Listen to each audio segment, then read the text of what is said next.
Ingat, agama bukan tulisan, agama bukan teks, agama bukan Quran, agama bukan hadis.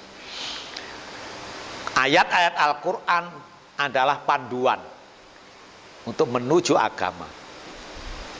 Dulu yang pertama sudah disebutkan ad-dinun nasihah. Agama itu nasihat pribadi. Orang boleh berbicara tentang konsep agama sesuai dengan kapasitas dan kemampuan masing-masing. Tapi dilarang menghalang-halangi dan mencegah atau menyalah-nyalahkan konsep keagamaan orang lain. Itu. Hurmatud damil muslimi, kemuliaan darah seorang muslim. Jadi Islam itu sistem. Muslim orang yang hidupnya tersistem oleh Islam itu sendiri. Bagaimana sistemnya? Afa ghairu dinillahi yabghuna walahu aslama man fis samawati wal ardi aw karhau wa ilaihi turja'un. Kalau itu diterjemahkan secara letterlet, apakah kamu akan mencari agama selain Islam?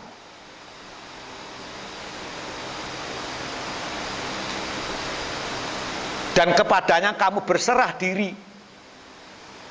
Dan mau tidak mau, berserah diri kepada zat yang membuat langit dan bumi. Dan mau tidak mau kamu akan kembali kepadanya. Jadi kalau melihat ayat itu, hidup itu hanya proses. Kita beragama itu proses. Tujuan intinya adalah lillahi ma fis samawati wa ma fil ardh. Cuman ini kalau dibuat cerita ya akhirnya fatal.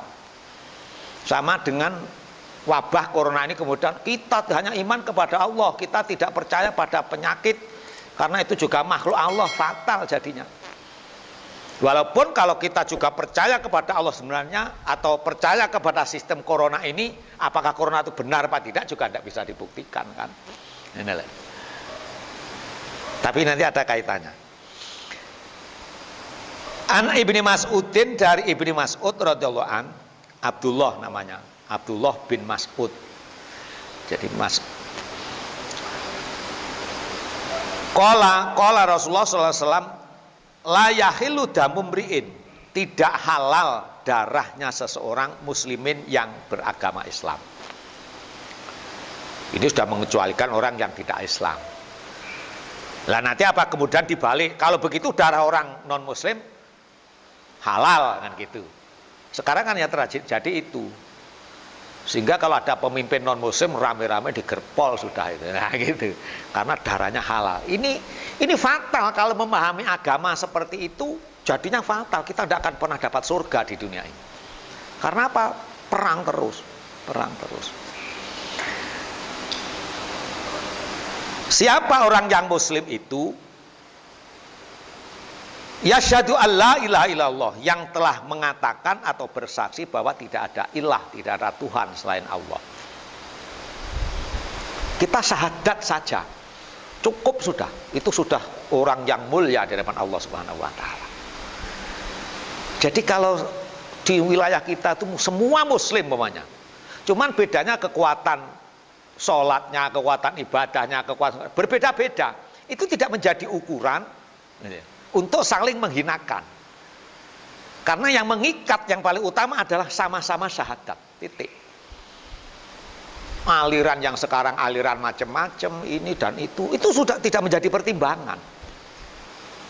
Tetapi itu menjadi salah satu wacana bagaimana kita bisa mengelola keperbedaan-bedaan itu menjadi sebuah keniscayaan, harmonisasi kehidupan. Ada orang kaya, ada orang miskin, ada penjual, ada pembeli. Ini harus sinergi semua. Ada orang bodoh, ada orang alim. Ini kalau dibentur-benturkan, selesai jadinya sudah. Ada orang ahli ibadah, ada yang tidak ahli ibadah. Jadi itu semua proses. Semuanya akan kembali kepada Allah Subhanahu wa taala. Ketentuan hakikat baik buruknya, selamat dan tidak nanti terserah Allah Subhanahu wa taala. Tugas kita adalah saling menghormati satu dengan yang lain. Tidak ada tidak. Kiai bukan kiai, ulama bukan ulama, itu sama posisinya. Sama-sama harus saling menghormati itu tadi. Bahkan hadis yang dulu kan orang yang sudah bersyahadat haram darahnya, haram hartanya, haram jiwanya. Tidak boleh diganggu gugat. Tidak boleh diganggu gugat. Wa anni Rasulullah, dan dia mengakui bahwa aku adalah utusan Allah. Jadi orang yang sudah bersyahadat. Jadi orang yang sudah bersyahadat. Ngerti tidak ngerti arti syahadat. Karena syahadat itu syar'i. Artinya bunyinya harus asyhadu alla ilaha illallah wa asyhadu anna muhammadar rasulullah. Ngerti tidak ngerti? Itu selesai sudah. Selesai. Dituntun atau baca sendiri. Jadi orang-orang yang mu'alaf, orang-orang yang nikah sajaknya tidak bisa, itu kan dituntun sama P3. Itu posisinya sudah menjadi pengikat bahwa dia haram darahnya.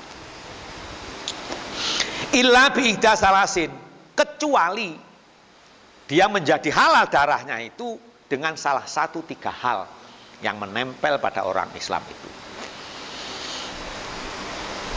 Pertama, as-sayyibu az-zani, orang yang sudah pernah berumah tangga berbuat zina.